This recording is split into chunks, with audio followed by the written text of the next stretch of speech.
I had jumped to my own conclusion, and I turned on Raffles with an oath. "It's a trick!" I cried. "It's another of your cursed tricks! You got him here, and then you got me. You want me to join you, I suppose. I'll see you damned!" So cold was the stare which met this outburst that I became ashamed of my words while they were yet upon my lips. "Really, Bunny," said Raffles, and turned his shoulder with a shrug. "Lord love yer!" cried Crawshay. "'E knew nothing. 'E didn't 'spect me. 'E's all right. And you're the cool canary, you are," he went on to Raffles. "I knew you were. But do me proud. You're one after my own kidney." And he thrust out a shaggy hand. "After that," said Raffles, taking it, "what am I to say? But you must have heard my opinion of you. I am proud to make your acquaintance. How the deuce did you get in?" "Never you mind," said Crawshay, loosening his collar. "Let's talk about how I'm to get out. Lord love yer, but that's better." There was a livid ring round his bull neck that he fingered tenderly. "Didn't know how much longer I might have to play the gent," he explained. "Didn't know who you'd bring in." "Drink? Whiskey and soda?" inquired Raffles, when the convict was in the chair from which I had leapt. "No, I drink it neat," replied Crawshay. "But I talk business first. You don't get over me like that, Lord love ye. Well, then, what can I do for you? You know without me telling you." "Give it a name." "Clean heels, then. That's what I want to show, and I leaves the way to you. We're brothers in arms, though I ain't armed this time. It ain't necessary. You've too much sense. But brothers we are, and you'll see a brother through. Let's put it at that. You'll see me through in your own way. I leaves it all to you." His tone was rich with conciliation and concession. He bent over and tore a pair of buttoned boots from his bare feet, which he stretched toward the fire, painfully uncurling his toes. "I hope you take a larger size than them," said he. "I'd have had a see if you'd given me time. I wasn't in long afore you." "And you won't tell me how you got in?" "What's the use? I can't teach you nothing. Besides, I want out. I want out of London and England and bloomin' Europe too. That's all I want o' you, mister. I don't arst how you go on the job. You know where I come from, 'cause I heard you say. You know where I wants to 'ead for, 'cause I just told yer. The details I leaves entirely to you." "Well," said Raffles, "we must see what can be done." "We must," said Mr. Crawshay, and leaned back comfortably and began twirling his stubby thumbs. Raffles turned to me with a twinkle in his eye, but his forehead was scored with thought, and resolve mingled with resignation in the lines of his mouth, and he spoke exactly as though he and I were alone in the room. "You sees the situation, Bunny. If our friend here is copped, to speak his language, he means to blow the gaff on you and me. He is considerate enough not to say so in so many words, but it's plain enough, and natural enough for that matter. I would do the same in his place. We had the bulge before, he has it now. It's perfectly fair. We must take on this job. We aren't in a position to refuse it. Even if we were, I should take it on. Our friend is a great sportsman. He has got clear away from Dartmoor. It would be 1,000 pities to let him go back. Nor shall he. Not if I can think of a way of getting him abroad." "Any way you like," murmured Crawshay, with his eyes shut.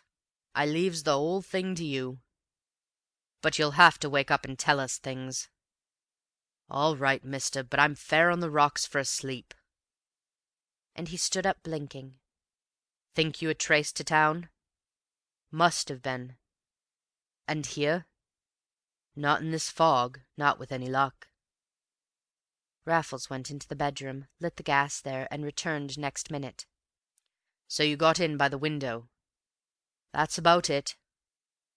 "It was devilish smart of you to know which one. It beats me how you brought it off in daylight, fog or no. But let that pass. You don't think you were seen?" "I don't think it, sir." Well, let's hope you're right. I shall reconnoitre and soon find out, and you'd better come too, Bunny, and have something to eat and talk it over." As Raffles looked at me, I looked at Crawshay, anticipating trouble, and trouble brewed in his blank, fierce face, in the glitter of his startled eyes, in the sudden closing of his fists. "And what's to become of me?" he cried out with an oath. "You wait here." "No, you don't!" he roared, and at a bound had his back to the door. "You don't get round me like that, you cuckoos!" Raffles turned to me with a twitch of the shoulder. "That's the worst of these professors," said he. "They never will use their heads. They see the pegs, and they mean to hit 'em, but that's all they do see and mean, and they think we're the same. No wonder we licked them last time." "Don't talk through your neck," snarled the convict. "Talk out straight, curse you!" "Right," said Raffles. "I'll talk as straight as you like. You say you put yourself in my hands, you leave it all to me, yet you don't trust me an inch. I know what's to happen if I fail. I accept the risk. I take this thing on. Yet you think I'm going straight out to give you away and make you give me away in my turn. You're a fool, Mr. Crawshay. Though you have broken Dartmoor, you've got to listen to a better man and obey him. I see you through in my own way or not at all. I come and go as I like and with whom I like, without your interference. You stay here and lie as low as you know how, and be as wise as your word, and leave the whole thing to me. If you won't, if you're fool enough not to trust me, there's the door. Go out and say what you like, and be damned to you." Crawshay slapped his thigh. "That's talking," said he.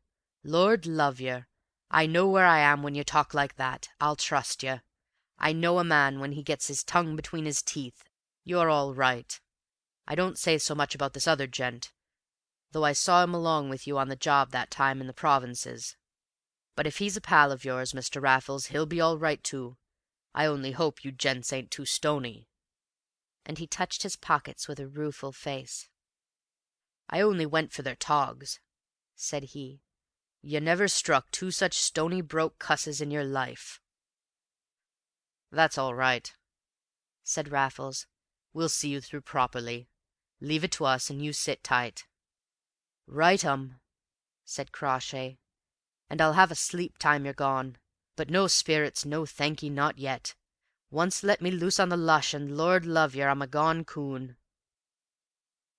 Raffles got his overcoat, a long, light driving coat, I remember, and even as he put it on our fugitive was dozing in the chair. We left him murmuring incoherently with the gas out, and his bare feet toasting. "Not such a bad chap, that Professor," said Raffles on the stairs. "A real genius in his way, too, though his methods are a little elementary for my taste. But technique isn't everything. To get out of Dartmoor and into the Albany in the same 24 hours is a whole that justifies its parts. Good Lord!" We had passed a man in the foggy courtyard, and Raffles had nipped my arm. "Who was it?" "The last man we want to see. I hope to heaven he didn't hear me." "But who is he, Raffles?" "Our old friend Mackenzie from the Yard." I stood still with horror. "Do you think he's on Crawshay's track?" "I don't know. I'll find out." And before I could remonstrate he had wheeled me round. When I found my voice he merely laughed, and whispered that the bold course was the safe one every time. "But it's madness!" "Not it. Shut up. Is that you, Mr. Mackenzie?" The detective turned about and scrutinized us keenly, and through the gaslit mist I noticed that his hair was grizzled at the temples, and his face still cadaverous, from the wound that had nearly been his death. "You have the advantage, me sirs," said he. "I hope you're fit again," said my companion. "My name is Raffles, and we met at Milchester last year." "Is that a fact?" cried the Scotchman, with quite a start. "Yes, now I remember your face, and yours too, sir. Aye, yon was a bad business, but it ended very well, and that's the main thing."